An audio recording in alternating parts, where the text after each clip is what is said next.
નમસ્કાર દર્શક મિત્રો, આઈઆરટીપી સિઝનનું હાર્દિક સ્વાગત છે। હું છું આપણી જાની મકવાના। તો કરતા પહેલા નજર કરી સાદા મુખ્ય સમાચાર પર। દિલ્હી મુંબઈ એક્સપ્રેસવે પર સાપા ટોલ પ્લાઝા ઉપર ખોટી રીતે ટોલ કપાતો હોવાના આક્ષેપ સાથે વિવાદ, સ્થાનિકોમાં આક્રોશ। આમોદ ઢાઢર નદીના પાણી ઓસરાતા જ મગરો સામે આવ્યા હોવાના અહેવાલ, 2 મગરોનું રેસ્ક્યુ કરાયું। કંથારિયા ખાતે ગેરકાયદેસર દબાણો પર તંત્રએ બુલડોઝર ફેરવ્યું, 50 થી વધુ દબાણો દૂર કરતા સન્નાટો।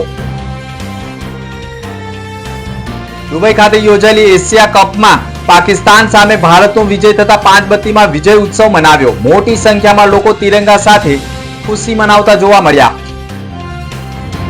આમોદ નગરપાલિકા દ્વારા પાયાના પાણી જેવા હક મુદ્દે વિવાદ ઉભો થયો છે। આમોદ નગરપાલિકા વિસ્તારના વોર્ડ નંબર 1, 2 અને 5 ના રહીશોએ આજે નહાવા ધોવા કે ખાવા પીવા જેવા જીવનના નાની જરૂરિયાત માટે પાણીની એક બૂંદ માટે પણ ભટકતા હોય છે। ત્યારે રોજિંદા હકના પાણી માટે ભટકવા પડતા નાગરિકો આજે મીડિયાની સામે પોતાની વ્યથા લઈને ઊભા રહ્યા હતા, કારણ કે નગરપાલિકાના કાન પર જરા પણ જુવાળ નથી સરકતી।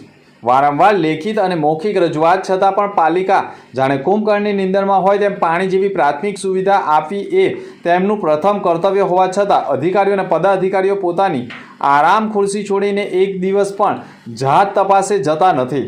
ફક્ત કર્મચારીઓ પણ બધું છોડી દેવામાં આવ્યું છે અને પરિણામે જનતાને રોજ નવા દુઃખ ભોગવવાનો વારો આવી ગયો છે। ત્યારે સ્થાનિક રહીશો ગુસ્સાથી ઉકળતા થઈ ગયા હતા। તેમણે ચીમકી આપી છે કે જો સોમવાર સુધીમાં પ્રેશરથી પાણી નહીં મળે તો નગરપાલિકાના દરવાજા પર ધમાકેદાર આંદોલન અને હલ્લાબોલ કરવામાં આવનાર છે। શું સમસ્યા છે અહીંયા પાણીની? પાણી છોકરાને નવડાવવાનું પણ પાણી આવતું નથી। એ પાણી ક્યાંથી લાવો છો? વેચાતું પાણી લાવીને છોકરાને નવડાવીએ છીએ।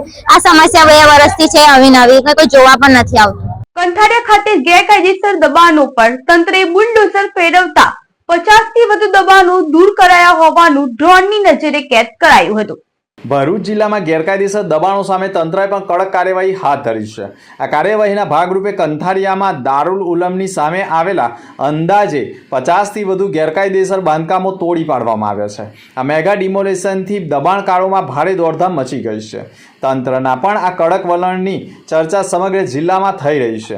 આ ડિમોલેશનની કામગીરી સુનિયોજિત રીતે પાર પાડવામાં આવી હતી, જેમાં મામલતદાર, પ્રાંત અધિકારી, Bharuch Ankleshwar urban development authority તથા બોડા અને પીડબ્લ્યુડી વિભાગના અધિકારીઓનો સમાવેશ થાય છે। આ તમામ વિભાગોના સંકલનથી ગેરકાયદેસર બાંધકામોની ઓળખ કરીને તેને કાયદાકીય પ્રક્રિયા હેઠળ દૂર કરવામાં આવ્યા, જે દર્શાવે છે કે તંત્ર હવે દબાણો પ્રત્યે કોઈ પણ પ્રકારની નરમાઈ રાખે નહીં। દુબઈ ખાતે રમાયેલી એશિયા કપમાં પાકિસ્તાન સામે ભારતનો વિજય થતા પાંચબત્તીમાં વિજય ઉત્સવ જામ્યો હતો। દુબઈ ખાતે રમાયેલી એશિયા કપ ક્રિકેટ ટુર્નામેન્ટની 6ઠ્ઠી મેચના ભારતે પાકિસ્તાને 7 વિકેટથી હરાવવા સમગ્ર દેશમાં જશ્નનો માહોલ છવાઈ ગયો હતો। પાકિસ્તાને પ્રથમ બેટિંગ કરતા 9 વિકેટના નુકસાન સાથે 127 રન બનાવ્યા હતા, જ્યારે ભારતે માત્ર 3 વિકેટ ગુમાવી 128 રનનો ટાર્ગેટ સરળતાથી કર્યો હતો। ભારતની આ ઐતિહાસિક જીત બાદ દેશભરમાં લોકોમાં ઉત્સાહ અને ઉમંગ સાથે લોકો મેદાનમાં ઉતર્યા હતા। ઢોલ, નગારા, તિરંગા અને આતશબાજી સાથે ઉત્સાહ જોવા મળ્યો હતો। ભરૂચ શહેરના પાંચબત્તી વિસ્તારમાં પણ મોટી સંખ્યામાં દેશપ્રેમીઓ ભેગા થઈ ગયા હતા। તિરંગા લહેરાવી સૂત્રોચ્ચાર કરી ઢોલ નગારા વચ્ચે તાલે જીત ઉજવણી વ્યક્ત કરી હતી। સંસ્કાર ભારતી ટ્રસ્ટ સંચાલિત એસએમસીપી ના પ્રિન્સિપાલ અને કોઓર્ડિનેટરને એવોર્ડથી સન્માનિત કરાયા હતા। સંસ્કાર ભારતી ટ્રસ્ટ સંચાલિત એસએમસીપી સંસ્કાર વિદ્યાભવનના પ્રિન્સિપલ અને કોઓર્ડિનેટરની ડોક્ટર સર્વપલ્લી રાધાકૃષ્ણ એક્સલન્સ એવોર્ડથી નવાજવામાં આવ્યા હતા। એસએમસીપી સંસ્કાર વિદ્યાભવનની પ્રિન્સિપલ શ્રીમતી શૈલજા સિંહને પણ મહર્ષિ યુનિવર્સિટી ઓફ ઇન્ફોર્મેશન ટેકનોલોજીના પ્રતિષ્ઠિત ડોક્ટર સર્વપલ્લી રાધાકૃષ્ણ એક્સેલન્સ એવોર્ડથી સન્માનિત કરવામાં આવ્યા હતા। આ એવોર્ડ તેમને શિક્ષણ ક્ષેત્રે કરેલ તેમના અદ્ભુત યોગદાન માટે ઉત્તરાખંડના પૂર્વ મુખ્યમંત્રી તીર્થસિંહ રાવત દ્વારા અર્પણ કરવામાં આવ્યો હતો। ગૌરવમાં વધુ ઉમેરવામાં આવ્યું હતું કે શાળાની કોઓર્ડિનેટર શ્રીમતી સિંધુ સુનિલને પણ PAAIના સ્થાપક હર્ષવર્ધન સિંહ દ્વારા પણ પ્રતિષ્ઠિત એવોર્ડથી નવાજવામાં આવ્યા છે। આ કાર્યક્રમમાં સમગ્ર ભારતના 21 રાજ્યોમાંથી કાશ્મીરથી કેરળ અને પંજાબથી બિહાર સુધીના 150 પ્રતિષ્ઠિત શિક્ષકોનું વિશેષ સન્માન કરાયું હતું। આમોદ ઢાઢર નદીના પાણી ઓસરાતા મગરો ઝડપાવવાની ઘટના સામે આવી રહી છે. આમોદ તાલુકામાં ઢાઢર નદીના પાણી ઓસરાતા જ ગામડા તથા શહેરના વિસ્તારોમાં મગરો દેખાવા લાગ્યા હોવાના અહેવાલો સામે આવ્યા છે. છેલ્લા 3 દિવસમાં આમોદ નગર વિસ્તારમાં એક મગર અને એક મગરના બચ્ચાનું સફળ રેસ્ક્યુ કરાયું હતું. ગઈકાલે રાત્રે પણ જલારામનગર વિસ્તારમાં મહેન્દ્રના ઘરના વાડા પાસેથી ગટરમાંથી અંદાજે 4 થી 5 ફૂટ લાંબા મગરને બહાર કાઢવામાં આવ્યો હતો. આ દરમિયાન સ્થાનિક રહીશો ભયભીત થઈ ગયા હતા. સ્થાનિક લોકોએ તાત્કાલિક નેચર સેવિંગ ફાઉન્ડેશનના અંકિત પરમારનો સંપર્ક કર્યો હતો. તેઓ ટીમ સાથે તાત્કાલિક સ્થળ ઉપર પહોંચી ગયા હતા અને રહીશોની મદદથી 2 કલાકની જહેમત બાદ મગરને સલામત રીતે પકડી લીધો હતો. મગરને જોવા માટે આસપાસના વિસ્તારના બાળકો તથા મોટી સંખ્યામાં લોકો જોડાયા હતા. ભીમપુરા ગામે હજરત માસૂમ બાલાપીર બાવાના ઉર્સ શરીફની ઉજવણી કરાઈ હતી. આમોદ તાલુકા મથકથી 1 કિલોમીટરના અંતરે આવેલા ભીમપુરા ગામે આવેલા હજરત માસૂમ બાલાપીર દરગાહ શરીફ પર હાજર શ્રદ્ધાળુઓની ઉપસ્થિતિમાં દર વર્ષની પરંપરા મુજબ ઉર્સ શરીફની સલાતો સલામ સાથે ભાવભેર શાનદાર ઉજવણી કરવામાં આવી હતી. દરગાહ શરીફને રંગબેરંગી ઝગમગાટ રોશનીથી ઝળહળતી કરતા સંધ્યા ટાણે પણ સમગ્ર વિસ્તારનું વાતાવરણ અદ્ભુત જોવા મળ્યું હતું. હજરતની મજાર શરીફ પર પીરે તરીકત, શેરે અલી બાવા, સાદિક બાવા વગેરે સૈયદ સાદાત અને નાસિર મંસૂરી દ્વારા સલાતો સલામ સાથે દુઆઓથી સદલ શરીફની વિધિ સંપન્ન કરવામાં આવી હતી. ભરૂચની મહિલાને નિકાહની લાલચ આપી બોરસદના પ્રેમીએ દુષ્કર્મ કર્યું હોવાની ફરિયાદ નોંધાઈ છે. ભરૂચ બી ડિવિઝન પોલીસ મથકમાં ભોગ બનનાર પીડિતાએ પોલીસ ફરિયાદ નોંધાવી છે, જેમાં આથી પોણા 2 વર્ષ પહેલા અંદાજિત તારીખ 14/2/2024 રોજ પીડિતાનો પરિચય બોરસદના ખાનપુરમાં રહેતા ઇદ્રીસ ખાન મલેક સાથે થયો હતો અને તે દરમિયાન બંને વચ્ચે મિત્રતા કેળવાઈ, જેના પગલે ઇદ્રીસ ખાન મલેકે ભોગ બનનાર મહિલાને તેની સાથે લગ્ન કરી તેના સંતાનોને પણ ઉછેરવાની લાલચ આપી તેણીની સાથે તેણીના ઘરમાં જ વારંવાર આવી દુષ્કર્મ કર્યું હોય અને હવે નિકાહ કરવાની પણ ના પાડી બાળકોને પણ નહીં ઉછેરવાનું કહેતા આખરે ભોગ બનનાર પીડિતા છેતરાઈ હોય અને દુષ્કર્મનો ભોગ બની હોય તેવા આક્ષેપ સાથે આખરે ભરૂચ બી ડિવિઝન પોલીસ મથકમાં ગુનો દાખલ કરાવતા બોરસદના નરાધમ ઇદ્રીસ ખાન મલેકની ધરપકડના ચક્રો ગતિમાન કરવામાં આવ્યા છે. દિલ્હી મુંબઈ એક્સપ્રેસ વે પર સાપા ટોલ પ્લાઝા ઉપર ખોટી રીતે ટોલ કપાતો હોવાનો વિવાદ ઉભો થયો છે.